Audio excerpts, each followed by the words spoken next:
संसद में विपक्ष के हंगामे पर राज्यसभा से सभापति जगदीप धनखड़ ने जताया दुख। कहा, सदन में नेता प्रतिपक्ष के वेल में आने से दागी हुई सदन की परंपरा। हंगामे के कारण लोकसभा की कार्यवाही हुई स्थगित।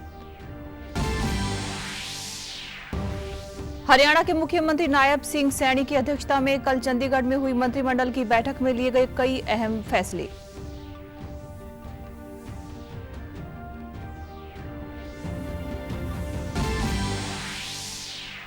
हरियाणा के राज्यपाल बंडारू दत्तात्रेय से कल हरियाणा राजभवन में आयरलैंड के राजदूत केविल केली ने की शिष्टाचार मुलाकात। उनके साथ रेमंड मुलेन उप राजदूत भी उपस्थित थे। और मानसून की संभावना को देखते हुए अंबाला प्रशासन ने कसी कमर। शहर के सभी नालों की सफाई का कार्य चल रहा है युद्ध स्तर पर।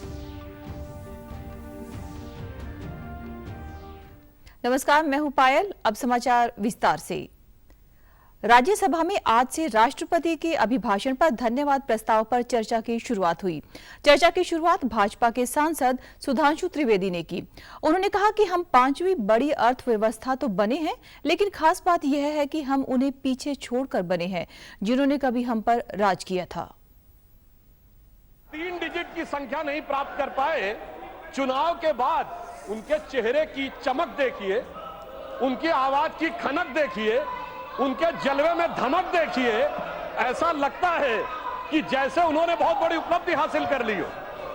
उसका कारण यह है महोदय कि एक बच्चा होता है जो टॉपर होता है, जिसे डिस्टिंक्शन मार्क्स मिलने थे, वो फर्स्ट डिवीजन मार्क्स पाए तो उसके चेहरे पे वो खुशी नहीं होती है। और धड़ाधड़ फेल होने वाला बच्चा ग्रेस मार्क्स पा के अगर 3rd डिवीजन पास हो जाए तो उसके चेहरे पे बहुत खुशी होती है। राज्यसभा के सभापति जगदीप धनखड़ ने सदन में अवरोध पर आज राज्यसभा में कहा कि सदन की परंपरा आज दागी हुई है। ऐसा पहली बार हुआ है जब सदन में प्रतिपक्ष का नेता वेल में आ गया। ऐसा संसदीय इतिहास में कभी नहीं हुआ था। आज का दिन भारतीय संसद के इतिहास में इतना दागी हो गया है कि प्रतिपक्ष के नेता स्वयं वेल में आए हैं। ऐसा कभी नहीं हुआ है। मैं पीड़ित हूं, मैं अचंभित हूं। भारतीय संसदीय परंपरा इतनी गिर जाएगी कि प्रतिपक्ष के नेता वेल में आएंगे, डिप्टी लीडर वेल में आएंगे। वहीं नीट के मामले पर विपक्षी सांसदों द्वारा हंगामे के कारण लोकसभा की कार्यवाही दिन भर के लिए स्थगित कर दी गई। इससे पहले सदन की कार्यवाही की शुरुआत होने पर दिवंगत सांसदों को श्रद्धांजलि दी गई। इसके बाद सदन की कार्यवाही शुरू होते ही विपक्ष ने हंगामा करना शुरू कर दिया। इससे पहले कार्यवाही 12 बजे तक के लिए स्थगित की गई थी। 12 बजे लोकसभा की कार्यवाही शुरू होते ही फिर से हंगामा होना शुरू हो गया। हरियाणा के मुख्यमंत्री नायब सिंह सैनी की अध्यक्षता में कल चंडीगढ़ में हुई मंत्रिमंडल की बैठक में किसानों को बड़ी राहत दी गई है। मंत्रिमंडल ने करीब 70,000 ट्यूबवेल कनेक्शन देने की मंजूरी दे दी है। मंत्रिमंडल की बैठक में अनुकंपा नियुक्ति सशस्त्र बलों और केंद्रीय सशस्त्र पुलिस बल युद्ध में हताहत हुए परिवार के सदस्यों के लिए नीति 2023 को और भी अधिक प्रभावशाली नाम वीर शहीद सम्मान योजना के साथ संशोधित करने की स्वीकृति प्रदान की है। कैबिनेट ने शहीदों के आश्रितों को नौकरी की मंजूरी भी दी है।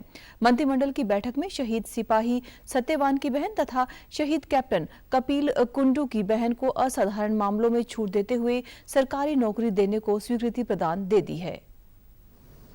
पर जो हमारे शहीद परिवार थे, उनके परिवारों से 2 और सरकारी नौकरी में आज इस पॉलिसी के तहत शहीद कैप्टन कपिल कुंडू की बहन श्रीमती काजल कुंडू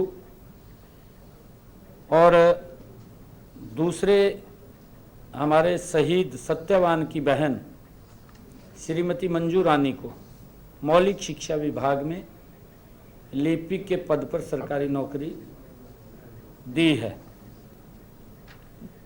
और जो श्रीमती काजल कुंडू है, उसको रोजगार विभाग में सहायक रोजगार अधिकारी ग्रुप बी के पद पर नौकरी दी है। मुख्यमंत्री ने किसान हित में बड़ा फैसला लेते हुए किसानों के लिए कृषि नलकूपों का लोड स्वेच्छा से बढ़ाने का निर्णय लिया है। हरियाणा मंत्रिमंडल की बैठक में सभी पुलिस कर्मियों के लिए चाहे वे किसी भी स्थान पर तैनात हो, दैनिक भत्ता बढ़ाकर महीने में 20 दिन करने को भी मंजूरी दी गई। हरियाणा सरकार ने ईपीएफ पेंशन भोगियों की राशि बुढ़ापा पेंशन के बराबर करने के प्रस्ताव को भी मंजूरी दे दी है। सरकारी मेडिकल, डेंटल और नर्सिंग कॉलेजों में संविदा सकाय सदस्यों की नियुक्ति नीति 2023 को भी मंजूरी दी गई है। उन्होंने कहा कि इस नीति का उद्देश्य चिकित्सा शिक्षा का विस्तार करना और राज्य में खोले जा रहे नए मेडिकल कॉलेजों में शैक्षणिक बुनियादी ढांचे को मजबूती देना है। इसी तरह से नर्सिंग कॉलेजों के लिए principal cum professor, vice principal cum professor, associate professor, assistant professor और ट्यूटर के पदों पर भर्ती की जाएगी। मंत्रिमंडल की बैठक में गुरुद्वारा चिल्ला साहिब सिरसा को 77 कनाल 7 मरला तथा गुरु नानक पब्लिक स्कूल सिरसा को 6 कनाल 9 मरला भूमि हस्तांतरित करने की स्वीकृति प्रदान की गई है। स्वैच्छिक लोड बढ़ाने की आवश्यकता समझते हैं। इसके लिए 15 दिन का समय हमने दिया है। 1 जुलाई से ये हमारे किसान वो अपना ट्यूबवेल का, एग्रीकल्चर ट्यूबवेल का वो स्वैच्छिक लोड बढ़ा सकते हैं।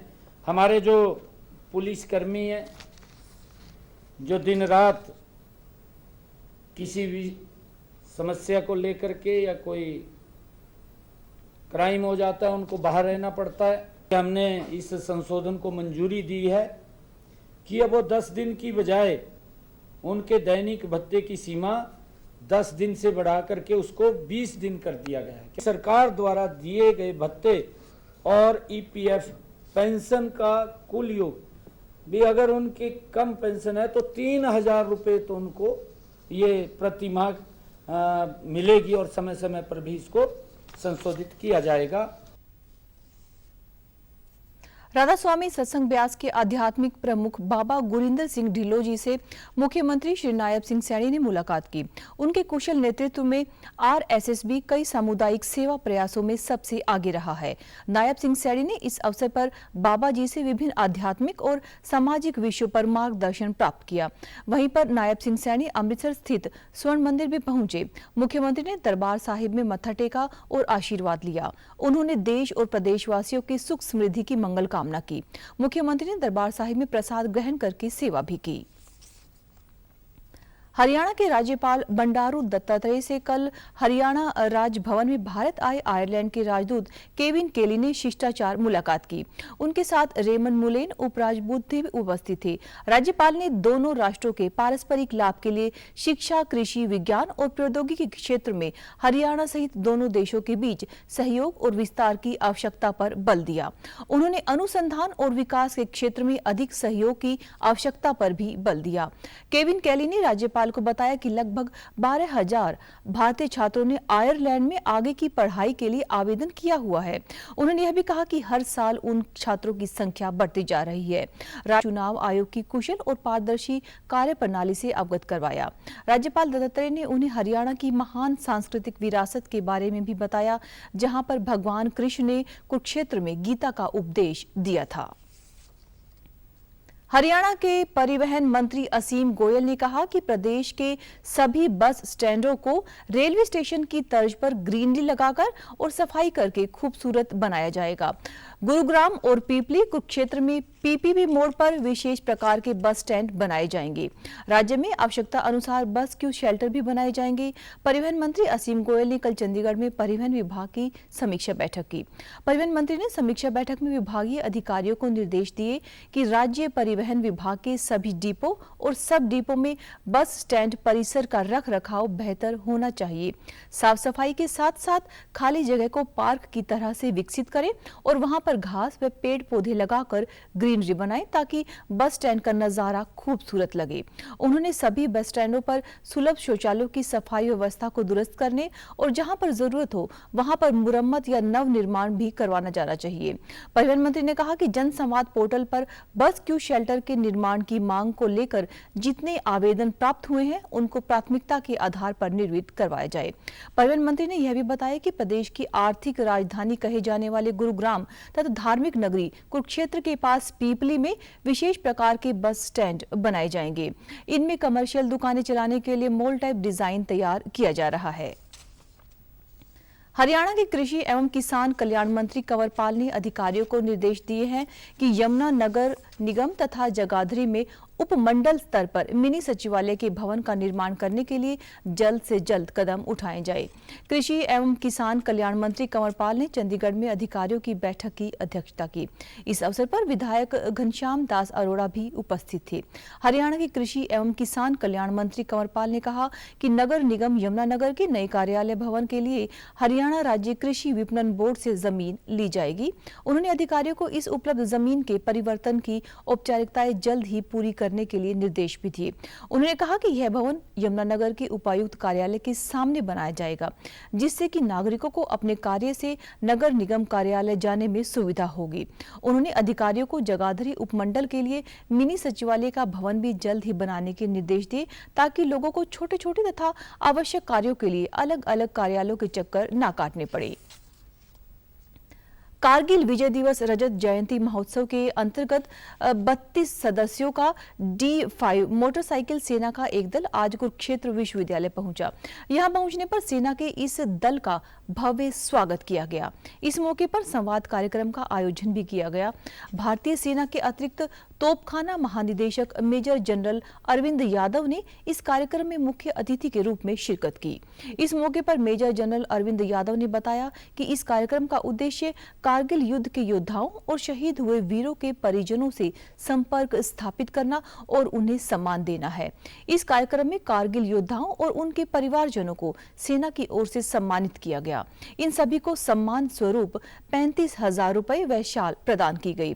विजय दिवस रजत जयंती महोत्सव के अंतर्गत रेजिमेंट ऑफ आर्टलरी द्वारा मुख्य रूप से एक संवाद कार्यक्रम का आयोजन किया गया। इस अभियान का उद्देश्य ऐतिहासिक संघर्ष के दौरान भारतीय सेना द्वारा किए गए बलिदान के बारे में लोगों को शिक्षित और प्रेरित करना भी है। D5 team leader lieutenant colonel Manoj Rai ने कहा कि इस महीने के 12 जून से देश के 3 स्थानों से मोटरसाइकिल अभियान का आयोजन शुरू किया गया है। यह अभियान पूर्व, पश्चिम और दक्षिण भारत से शुरू होकर 10,000 किलोमीटर से अधिक की दूरी तय करेगा, जो कि द्रास में समाप्त होगा। 32 राइडर्स की यह टीम नई दिल्ली से गन हिल द्रास तक जाएगी। मोटरसाइकिल अभियान चलाया जाए। हमने आइडेंटिफाई किया कि इन रास्तों में कहाँ पर कौन कौन लोग अभी सेटल्ड हैं। एक प्लान बनाई गई, उसके तहत हम सभी कारगिल हीरोज से, कारगिल वेटरन से, वीर माताओं से, वीर नारियों से मिले, उन सब का सम्मान किया। जितने भी शहीद सैनिकों के लिए स्मारक बने थे, जो बाकी स्मारक थे, उन सब की मेंटेनेंस देखी, उन सब के पर जाकर उनका ध्यान किया। जहाँ जिस चीज़ की ज़रूरत है उसका संज्ञान लिया। बेसिकली ये एक अवेयरनेस प्रोग्राम है कि हम अपने शहीदों को भूले नहीं हैं, उनको याद रखा है, जो मोटिवेट करता है एक सोल्जर को और अच्छा परफॉर्म करने के लिए। ये 12 जून को हमने शुरू किया था धनुष कोटी से, साउथ से, और ये ख़त्म होगा कारगिल में जाकर, जहाँ कारगिल की लड़ाई लड़ी गई थी। ये मोटरसाइकिल एक्सपीडिशन कारगिल विजय दिवस की रजत जयंती महोत्सव को मनाने के उपलक्ष्य में शुरू किया गया, और ये एक प्रयास है जिसमें कि हमारी वीर नारियाँ, वीर माताएं, हमारे वॉर वेटरन और जो गैलेंट्री अवार्डी है, इन सबको फौजियों के साथ और एक बार मिलने के लिए और इनको एक साथ जोड़ने का इंडियन आर्मी का एक प्रयास है। आज के दिन कुरुक्षेत्र यूनिवर्सिटी में मौजूद है, जहाँ पे इन्हें सम्मान दिया जा रहा है, और ये दल के साथ यहाँ के लोग और यूनिवर्सिटी के लोग, जो भूतपूर्व सैनिकों को और वीर माताओं को, वीर नारियों को सम्मानित किया जा रहा है। कला एवं सांस्कृतिक कार्य विभाग हरियाणा एवं शिक्षा विभाग हरियाणा के संयुक्त तत्वाधान में कैथल जिले के गांव बाता गांव के सरकारी स्कूल में टाबर उत्सव का आयोजन किया जा रहा है। इस कार्यक्रम में विद्यार्थियों को आधुनिक मूर्ति शिल्प, क्ले मॉडलिंग, रिलीफ और 3D कल्चरल आर्ट में हरियाणा संस्कृति पर आधारित प्रशिक्षण दिया जा रहा है। इस 30 दिवसीय ग्रीष्मकालीन शिविर टाबर उत्सव 2024 का आयोजन प्रदेश के 22 जिलों के 22 सरकारी विद्यालयों में किया जा रहा है, जिसमें से 9वीं कक्षा से लेकर 12वीं कक्षा तक के विद्यार्थी बड़े उत्साह के साथ भाग ले रहे हैं। ग्रीष्मकालीन शिविर टाबर उत्सव का उद्देश्य राज्य के छात्र छात्राओं को मूर्ति शिल्प कला में अपनी प्रतिभा निखारने व राज्य में लुप्त हो रही मूर्ति कला के विकास को बढ़ावा देना है। इस शिविर में भाग ले रहे विद्यार्थियों ने बताया कि वह इस कार्यक्रम में शामिल होकर बहुत ही खुश हैं। उन्हें हरियाणा की संस्कृति की जानकारी के साथ साथ आधुनिक मूर्ति शिल्प, clay modelling, relief, 3D cultural art और पेंटिंग सीखने का अच्छा अवसर मिल रहा है। ये बहुत अच्छा है, इससे सभी बच्चों को बहुत कुछ सीखने को मिलता है। हमारी जो पहले संस्कृति थी, हमारे पापा दादा परदादा मिट्टी के खिलौने बनाते थे, बहुत हमारी संस्कृति से जुड़े सभी चीज़ें बनाते थे। इस टाबर उत्सव की सहायता से हम सभी अपने अंदर के टैलेंट को जगा सकते हैं। ये प्रोग्राम इसलिए चलाया गया ताकि बच्चों के अंदर जो टैलेंट है वो बाहर आ सके। बच्चे अच्छे चित्रकारी जो करते हैं, उनकी कला बाहर आ सके, वो दुनिया को पता चले कि वो क्या कर सकते हैं क्या नहीं। यह सरकार ने टाबर उत्सव इसीलिए चलाया है ताकि बच्चों की कला उभर कर बाहर आए। और ये जो कार्यक्रम चल रहा है बहुत ही अच्छा है। इसमें हमें तरह तरह की चीज़ें सीखने को मिलती है और सरकार के द्वारा हमें सभी सम्मान प्राप्त करवाया जा रहा है। इससे बहुत से बच्चे बहुत कुछ सीखते हैं। जैसे यहाँ पे बहुत सारे खेल बनाए हुए हैं, इससे हमारी पुरानी संस्कृति भी बाहर आती है और हमें बहुत चीज़ों के बारे में पता चलता है। इस शिविर के ट्रेनर संजीव कुमार और स्कूल प्रिंसिपल संजीव कुमार ने कहा कि इससे बच्चों को भविष्य में उनको मूर्ति कला क्षेत्र में शिक्षा के साथ प्रतियोगिता, रोजगार एवं मूर्ति कला के क्षेत्र में कैरियर बनाने का भी ज्ञान मिलेगा, जिससे बच्चे अपने हुनर को बाहर निकाल सकते हैं और आगे चल के भविष्य में अपना नाम रोशन कर सकते हैं, एक अच्छे कलाकार बन सकते हैं, जिससे ये अपने साथ साथ अपनों का भी भला कर सकते हैं और अपने जो संस्कृति है उसको भी बचाने में सहयोग कर सकते हैं। और जैसे कि सर ने कल बताया था कि कला जो है कल्याण की जननी है, तो ये अपने कल्याण के साथ साथ अन्य का भी कल्याण करने में सहयोग करेंगे।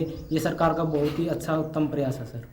और ये कला व सांस्कृतिक विभाग द्वारा शिक्षा विभाग और मिल के ये कार्य किया गया है, जिसमें बच्चों के टैलेंट हैं, जो अंदर कला है बच्चों की जो छुप चुकी है, जिस तरफ कभी किसी ने ध्यान ही नहीं दिया। कभी हमारे जो बड़े बुजुर्ग थे या जो प्रजापति थे या वो मिट्टी के बर्तन बनाया करते, अब बच्चे इसको अपने लिए, अपने परिवार के लिए अर्निंग हैंड के हिसाब से, फ्यूचर ब्राइट के हिसाब से भी इसको यूज किया जा सकता है। वस्तु एवं सेवा कर यानी कि जीएसटी को 7 साल पूरे हो गए हैं। केंद्र सरकार ने जीएसटी लागू करके अप्रत्यक्ष कर की जटिलताओं को दूर किया, जिससे कारोबार करना आसान हुआ है। जीएसटी के कार्यान्वयन से केंद्र सरकार और राज्य सरकारों के बीच वित्तीय संबंधों में एक मौलिक बदलाव आया है। जीएसटी एक एकीकृत कर प्रणाली है, जिसने केंद्र और राज्य सरकारों द्वारा लगाए जाने वाले कई अप्रत्यक्ष करों की जगह ले ली है। इससे राज्यों में कर संरचना में अधिक सामंजस्य और एकरूपता आई है, जिससे कि आर्थिक एकीकरण को बढ़ावा मिला है। व्यापारी पंकज गर्ग ने बताया कि पहले अलग अलग विभागों में जाकर टैक्स जमा करवाना पड़ता था, लेकिन जीएसटी के आने से एक ही छत के नीचे ऑनलाइन के माध्यम से टैक्स जमा करने का कार्य पूरा हो जाता है। बैठे बैठे सारे काम हो रहे हैं, रजिस्ट्रेशन घर पे बैठे बैठे हो रहे हैं, सारे बिलिंग सारे घर पे बैठे बैठे हो रही हैं।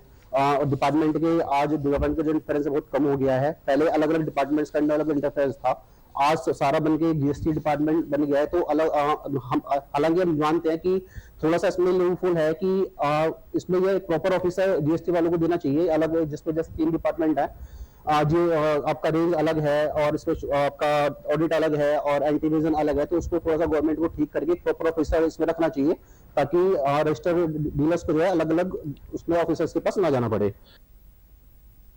इस बारे में सीए धीरज ने कहा कि जीएसटी ने केंद्र और राज्य सरकारों द्वारा लगाए जाने वाले कई अप्रत्यक्ष करों जैसे कि उत्पाद शुल्क, सेवा कर और वैट की जगह इन सब ने ले ली है। देश भर में कर ढांचे की एकरूपता बनी है, जिससे करों का व्यापक प्रभाव समाप्त हो गया। उन्होंने कहा कि जीएसटी का उद्देश्य अधिक व्यवसायों को औपचारिक अर्थव्यवस्था में लाकर अनुपालन को बढ़ावा देना है। आने से सबसे पहला बेनिफिट ये हुआ के जो अलग अलग टाइप के हमारे मोर देन 25 टाइप्स के जो टैक्सेशन होते थे उनको सबस्यूम कर दिया गया जीएसटी के अंदर और सिंगल टैक्स लाया गया, गुड्स एंड सर्विस टैक्स। और फिर इससे हमारे इकोनॉमी को काफी बूस्ट मिला और इससे यूनाइटेड नेशन मार्केट की डेवलपमेंट हुई, गवर्नमेंट को रेवेन्यू क्रिएट हुआ काफी अच्छा। अगर हम गवर्नमेंट के रेवेन्यू की बात करें तो वो आज के टाइम में मोर देन 2.25 करोड़ से ऊपर का revenue government goods and service tax से रिकवर करती है। और यूनाइटेड नेशन मार्केट की बात करें तो इससे क्या हुआ, पहले अलग अलग तरीके के स्टेट लॉज होते थे टैक्सेशन को लेके और अलग अलग तरीके से टैक्स लगाया जाता था। अब हमारा सेंट्रलाइज टैक्सेशन सिस्टम जीएसटी आने की वजह से सारे व्यापारी और पूरे इंडिया के लिए एक सेम और सिंगल टैक्सेशन सिस्टम आने से इससे नेशन मार्केट को बहुत डेवलपमेंट हुई। सीए गौरव गोयल ने कहा कि जीएसटी ने पंजीकरण, रिटर्न दाखिल करने, करों के भुगतान और अन्य अनुपालन संबंधी गतिविधियों के लिए एक online portal goods and services tax network की शुरुआत की, जिसने प्रक्रिया को सुव्यवस्थित किया है। उन्होंने कहा कि पलवल जिले में जीएसटी के संदर्भ में व्यापारियों को जागरूक करने के लिए अवेयरनेस कार्यक्रम भी आयोजित किए गए हैं। चाहते थे कि मतलब ये बिल पास हो, बहुत सारी अमेंडमेंट थी, स्टेट का सपोर्ट नहीं मिल रहा था, एक जगह पास हो जाता था तो दूसरी जगह नहीं हो पाता था, बहुत सारे इफ एंड बट्स थे इसमें। लेकिन 1 जुलाई 2017 नरेंद्र मोदी जी की सरकार में इसको पास किया गया। बहुत सारे टैक्स को नलीफाई कर दिया इस टैक्स ने और एक सिंपल टैक्स के नाम से हमें मिला goods and service tax GST. शिशु मृत्यु दर पर अंकुश लगाने और किस प्रकार से शिशु मृत्यु दर को रोका जाए, इसके लिए जिला जींद स्वास्थ्य विभाग ने एक कार्यशाला का आयोजन किया, जिसमें समूचे जिले में पिछले दिनों में शिशुओं की मृत्यु पर गहन मंथन किया गया। इस कार्यशाला में जिले के सभी सामुदायिक एवं प्राथमिक सामुदायिक केंद्रों के चिकित्सकों एवं वरिष्ठ चिकित्सकों ने भाग लिया और विशेषज्ञों द्वारा विस्तार से बताया गया कि हम किस प्रकार से सार्थक प्रयास करके शिशु मृत्यु दर पर अंकुश लगा सकते हैं।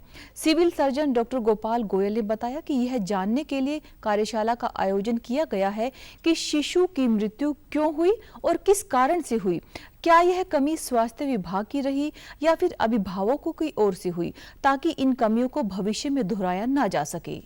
बुलाया गया है कि चाइल्ड डेथ रिव्यू पे एक हम रिव्यू मीटिंग कर रहे हैं। बेसिक पर्पज इसका है कि जो भी बच्चे पैदा होने के बाद एक्सपायर हो जाते हैं उनका क्या कारण रहा, किस लेवल पे अगर स्वास्थ्य विभाग की तरफ से कोई चूक हुई है, कोई कमी हुई है तो क्या थी और क्या हम कर सकते हैं ताकि आगे से ऐसा ना हो, और अगर मरीज के स्तर पे कोई कमी हुई है तो क्या हुई है ताकि आगे हम मरीजों को समझा सकें। इसको लेकर मंथन किया जा रहा है। पूरी डिस्ट्रिक्ट से एमओ और जो है एसएमओ आए हुए हैं और ये बेसिकली जो एनएचएम की गाइडलाइन के तहत जो भी प्रैक्टिस बेस्ट है वो हम करेंगे और जो कमियां रह जाती हैं उनको भी ये है हम सभी डॉक्टरों को लगातार बताते रहेंगे, भाई आप ये चीज़ें इंप्रूव करो। जो हेल्थ डिपार्टमेंट कर सकता है वो हम करेंगे और जो मरीज के लेवल पे की जानी है हमारा प्रयास रहेगा वो उनको भी बताया जा सकता। वहीं चिकित्सकों ने बताया कि शिशु मृत्यु की जांच 3 स्तरों पर की जाती है। पहले स्तर पर आशा वर्कर द्वारा, दूसरे स्तर पर एएनएम द्वारा और तीसरे स्तर पर चिकित्सक द्वारा पड़ताल की जाती है कि किस कारण से बच्चे की मौत हुई है।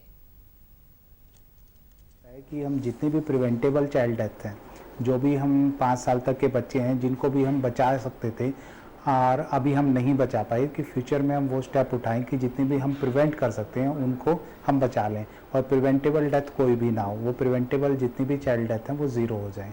ऐसे ही हम मैटरनल डेथ का रिव्यू करते हैं, ऐसे हम चाइल्ड डेथ का रिव्यू करते हैं।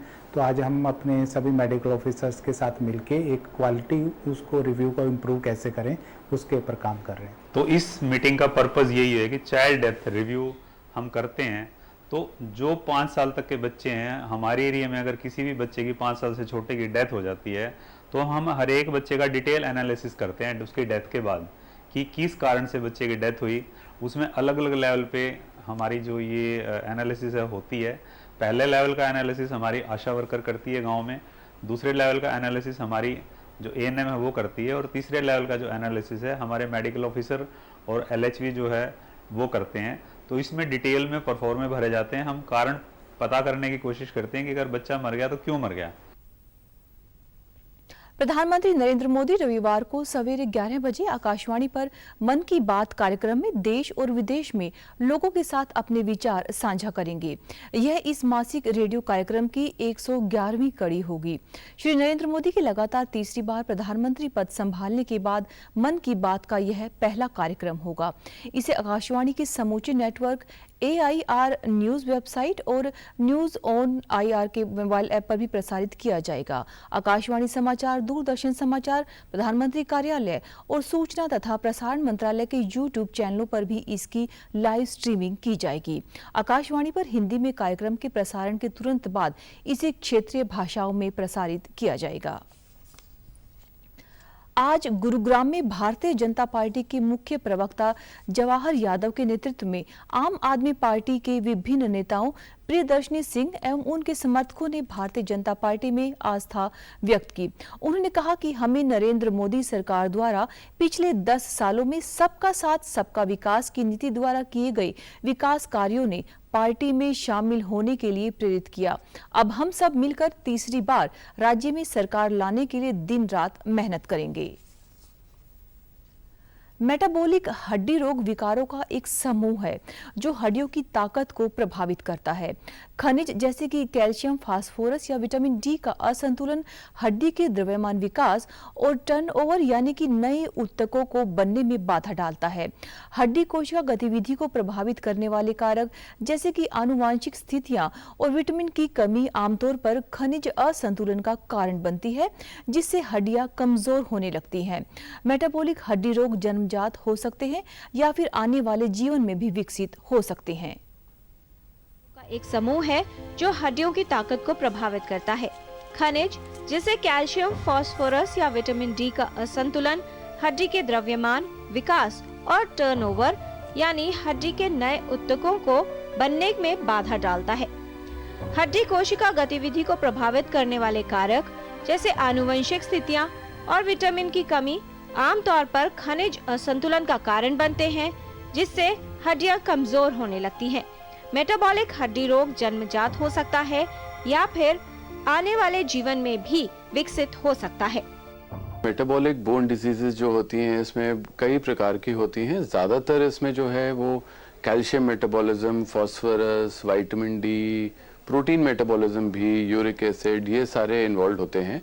प्राइमरीली जो इसमें होता है वो कैल्शियम मेटाबॉलिज्म इफेक्ट करता है और उसके लिए कई बीमारियां होती हैं जो कि जन्म से ही, बचपन से ही शुरू होती हैं और बुढ़ापे तक भी जाती हैं।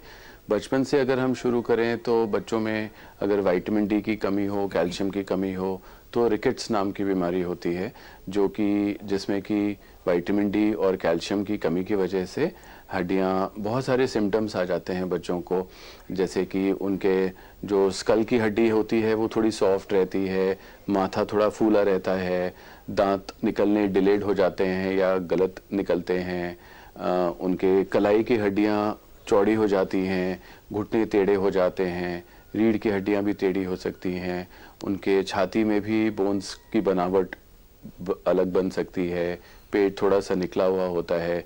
ये सारे सिम्टम्स हैं जो कि रिकेट्स की वजह से होते हैं। मॉनसून की बरसात किसी भी समय शुरू हो जाएगी। इसको लेकर अंबाला प्रशासन ने पहले से ही अपनी कमर कस ली है। इसलिए शहर के सभी नालों की सफाई का कार्य युद्ध स्तर पर चल रहा है, जिसके लिए सैकड़ों कर्मचारी व जेसीबी सहित पोकलेन मशीनें भी लगाई हुई हैं। पिछले साल लगातार तेज बरसात के कारण अंबाला में बाढ़ आ गई थी, जिस कारण से लोगों का काफी नुकसान हुआ था, जिसे सरकार ने सभी जिलों में ये आदेश पहले से ही दे दिए थे कि मानसून से पहले ही सभी नदी नालों की सफाई करवाई जाए, जिससे कि अंबाला में भी सफाई का काम युद्ध स्तर पर हो रहा है। अंबाला नगर परिषद के कार्यकारी अभियंता जरनेल सिंह ने बताया कि नालों की सफाई का कार्य रूटीन में चल रहा है। इसके लिए अनिल विज व उपायुक्त ने दौरा किया था। इसके बाद नालों की सफाई का कार्य युद्ध स्तर पर जारी हो रहा है। तो ये बड़ी ड्रेन है, इसके लिए हमने कार्य आउटसोर्स किया हुआ है और जो छोटी नालियां हैं वो हमने अपने पालिका रोड के कर्मचारियों द्वारा साफ करवा रहे हैं और लोगों से हम इसके लिए और भी उनके व्यू भी ले रहे हैं कि जी कोई आपको यहाँ के एरिया में कोई दिक्कत तो नहीं है। तो लोग बता रहे हैं कि जी सफाई अच्छी तरीके से चल रही है और जहाँ कहीं कोई ग्रीवेंसेस आ रही है हम उनको नोट करके उन पर रेजुलेशन करें। इरिगेशन के लिए अभी माननीय विस साहब ने और डीसी साहब ने सभी डिपार्टमेंट के जब मीटिंग उन्होंने रिव्यू किया था, फील्ड विजिट की थी, तो उसमें इरिगेशन, पब्लिक हेल्थ और एमसी और संबंधित अन्य विभाग भी थे। और इरिगेशन ने अपने अपने जो बड़ी बड़ी उनकी ड्रेन जा रही हैं, बड़े बड़े मतलब नाले जा रहे हैं, उन्होंने अपना पूरा आश्वासन दिलाया कि वो अपने टाइम पे करेंगे। तो ये सभी विभागों का काम है। जब सभी विभाग मिलजुल कर काम करेंगे तो तभी हम कोई बाढ़ जैसी स्थिति आएगी तो उसे निपटने के लिए हम तत्पर हो जाएंगे। समाचारों में आज के लिए बस इतना ही। नमस्कार।